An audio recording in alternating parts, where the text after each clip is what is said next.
Hello, my name is Nikolai, and this is Transguy Reacts, and I react to videos about women's basketball, collegiate or professional. Today I'm going to do a video on Te-Hina Paopao on the Sometimes I Hoop podcast or YouTube show with Haley Jones. I'm going to be skipping around a bit into this interview. I'm not going to react to the whole thing, but just like parts that I care about. And I'm probably going to put this on, is it already on double speed? No, 1.5 speed. That's pretty good. Because I cannot listen to people talk on single speed, on 1 speed. That's too slow. It's not for me. So yeah, let's get into it and let's see what they got to say. Did you have a certain role that you were like, okay, I'm going to fill this. I'm going to be this for the team? What were the vibes coming in? How did you want to kind of assert yourself into the team? Well, I think you and everyone else knew what I was going to be for this team, a shooter. Oh, I knew. I knew. Yeah. They listed me as a shooter, so I was like, okay, I'm going to come in and shoot. Okay, no big deal. That's what I do. Yeah. That's what I do.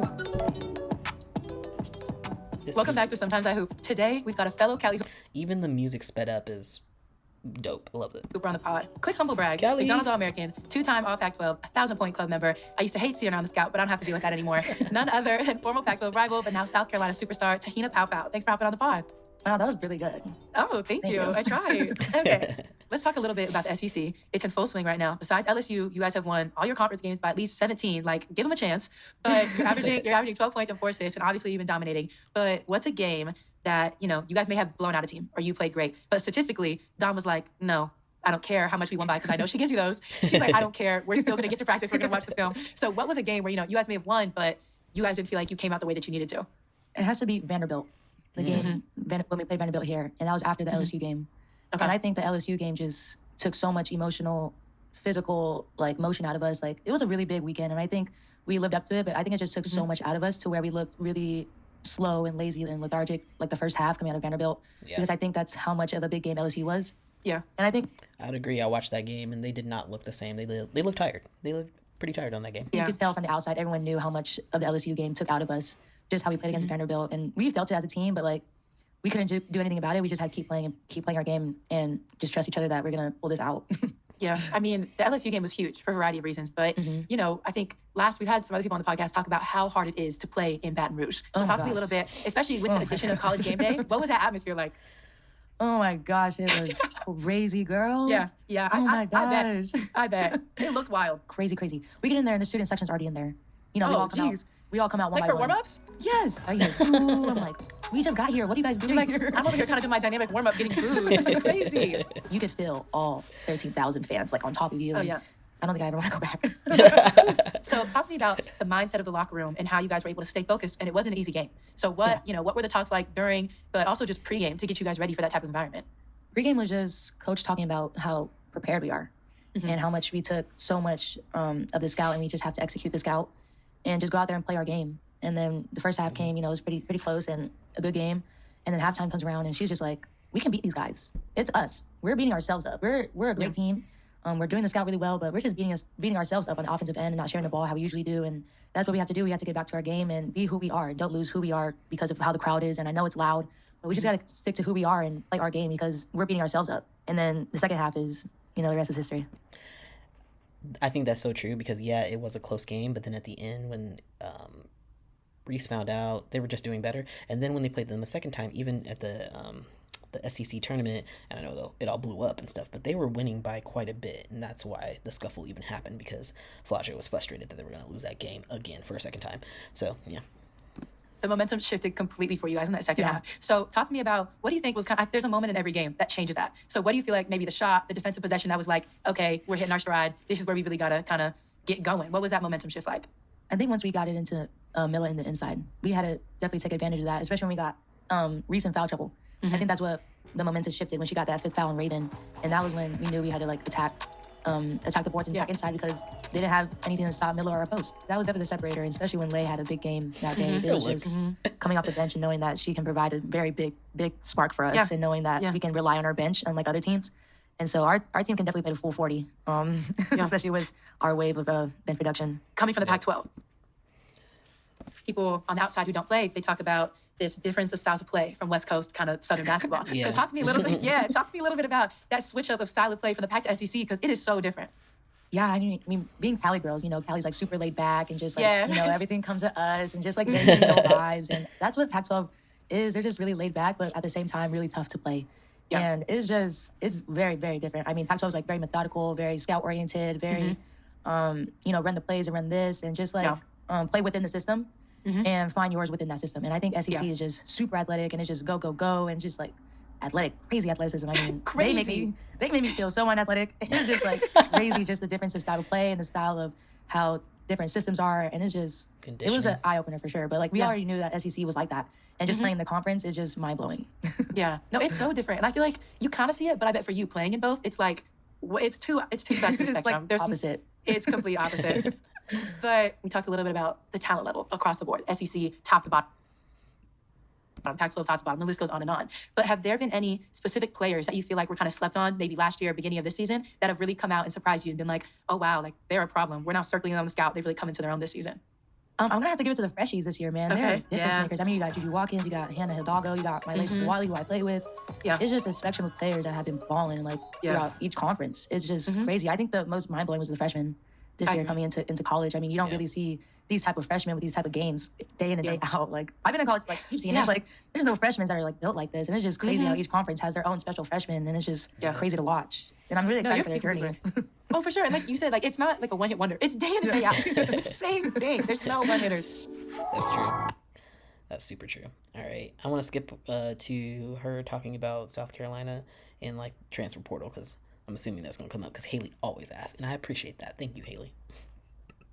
You guys had a great few next seasons, but I want to get into the transfer portal. And I think that there's a lot of misconceptions about what it's like nowadays. And there's a lot of reasons that go into it. It's for some people, they're like, oh, you know, people are like, oh, playing time this, or she's not the star, so she's going to leave. But there's a lot of things that go into it. So talk to me a little bit about, you know, what's the process like? Did you have a school in mind when you went to the portal, or did you just go in and be like, I want to find my new home and talk to a lot of different coaches? Honestly, I entered my name in the portal.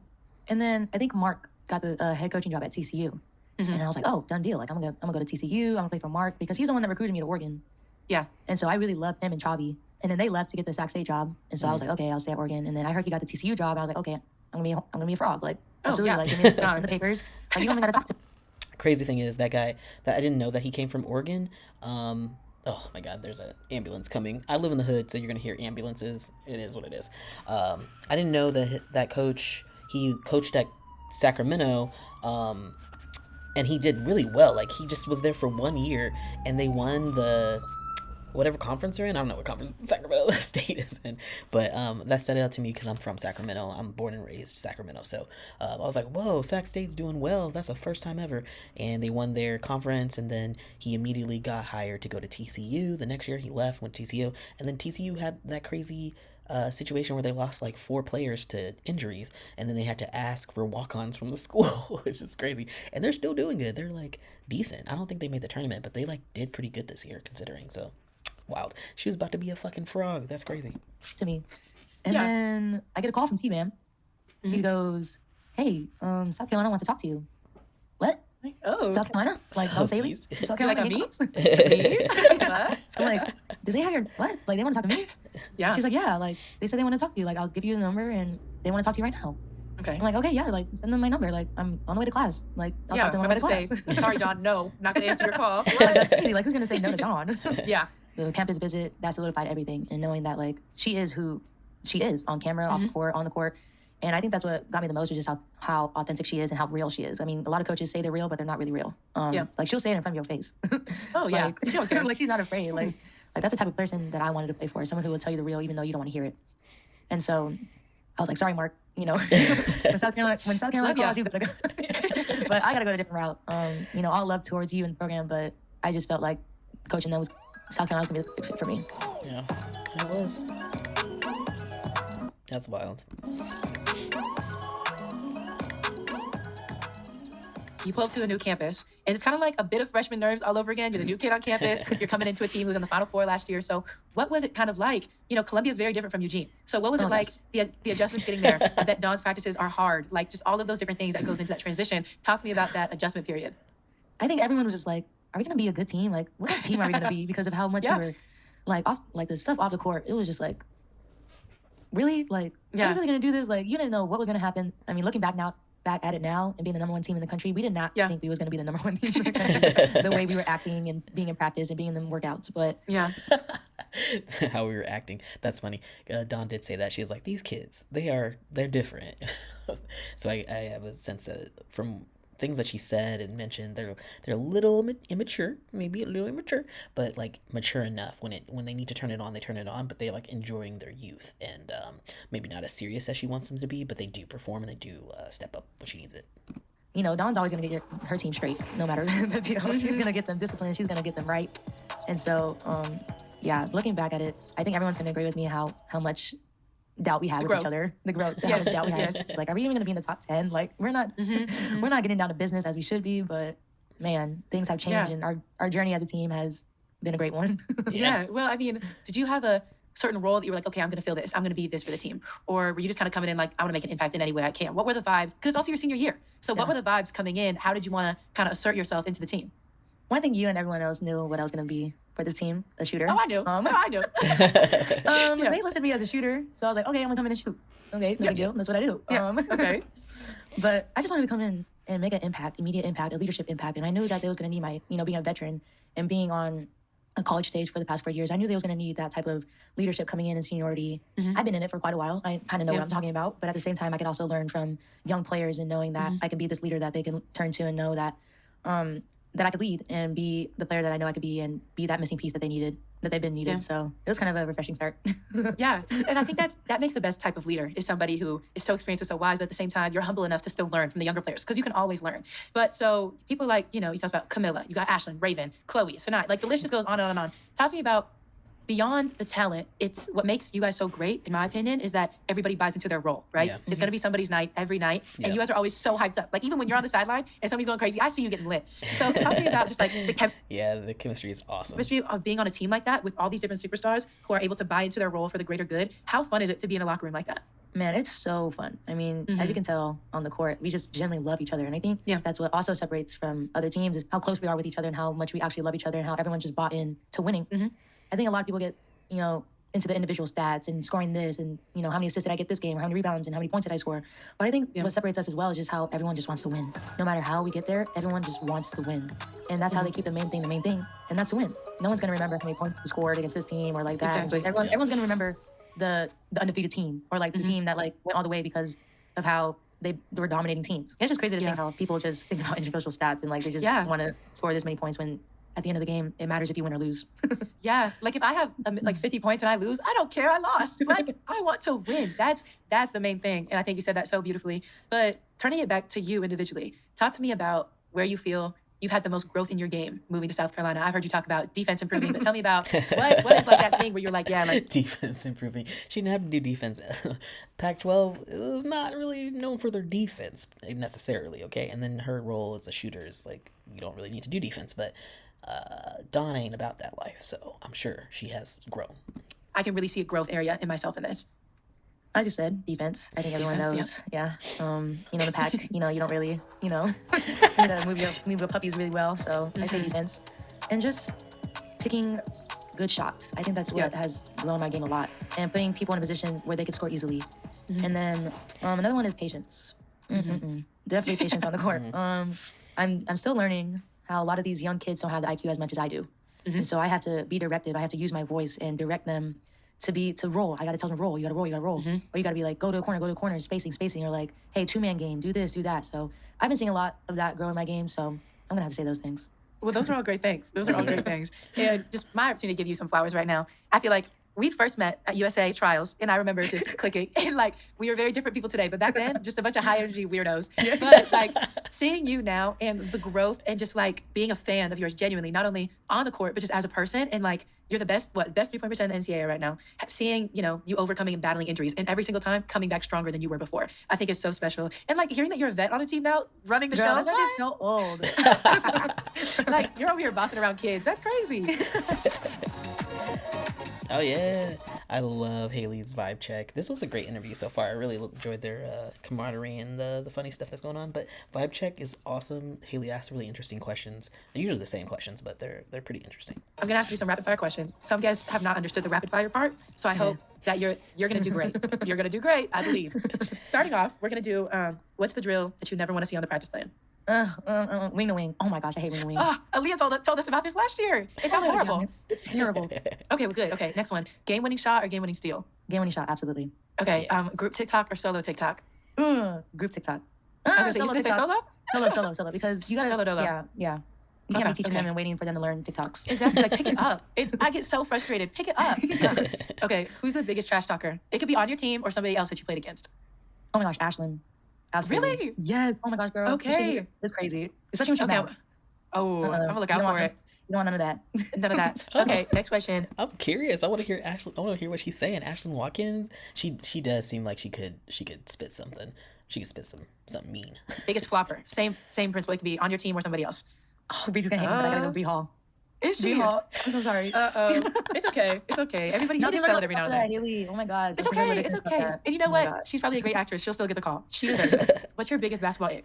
When practice players do abnormal things, like, girl, you're going too fast. Like, practice players be pissing me off. Like, it's absolutely like when they don't do their job. Like, why are you going fast when we're just going like 50%? Like, especially during scout. What are we doing? Oh my gosh, absolutely. I'm like, bro. And then the coaches get mad at you, and it's like, bro, well, he's going like 100, while I'm going like 30%. Like, bro, give me a break. Come on now. That's a good one. And then another one is charges. Why do you need charges in our game? You take out the restricted circle. What is the restricted circle there for? If you're like, take out the charges. Come on, get in the weight room. Like, please. That's a hot take. I like it. Yeah. I agree. Thank you, Te-Hina. Oh my God, charges are stupid. Why are there charges? If you're gonna take away the zone, like what? It's unnecessary and it causes a lot of damage to people. Last year, Poa just got a freaking concussion because she's known for taking charges, and it's like that shouldn't even be a part of a game. It's too dangerous. It's ridiculous. As me personally, I'm gonna just take the foul. I'm trying to block you. I'm not taking no charge. What? That's crazy. Absolutely, like, take out the charges, bro. Like, come on now. Yeah. Okay. This is one of my favorite questions. Is who is your celebrity lookalike? If you feel like you have one, or you've been told you look like somebody. Girl, I don't look like nobody. Oh, one of a kind. One of a kind. Great answer. This might be like Moana. Like, come on now. Boo. No. I know, right? Like, geez, come on. You're Te-Hina Paopao. I love it. Okay. Who would you pick as your teammate in like a 2-on-2 game? And it can't be one of your current South Carolina teammates. Tell me my first thought was Cam Brink. Oh, okay. Boom. Picked. I love Cam. All right, I like it. I like it. That's a good one. Okay. What is your favorite pregame hype song? Oh, you've been doing so good. You've been doing so good. I gotta go Sade. Yeah, chill. that's a good one. Okay. No Ordinary Love. Solid. Calm. She liked the chill music before the game. Okay. No, that's not really hype, but get you in. It's a vibe. It's a vibe. Is the heart rate down? That's my type of stuff. That's my type of stuff right there. I like it. Okay, then our last question is, what's your best impersonation of Dawn? I gotta get this. Rolled up paper here. Roll the paper up. Roll the paper She up. always has this rolled up paper. She always got this. And she goes like, it's like she would just use this paper like every single time. Oh my God.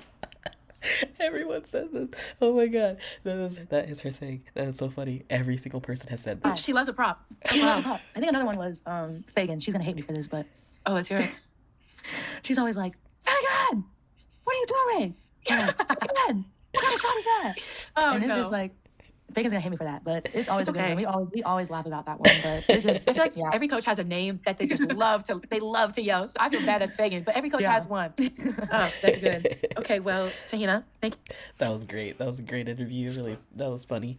Really insightful too. I really enjoyed their conversation and learning a little bit more about Te-Hina, and really cool. Can't wait to see them in the tournament. They are going to kill it. I think they'll be in Final Four. Don't know if they'll win it. There's so many other amazing teams right now. UCLA, USC, Texas.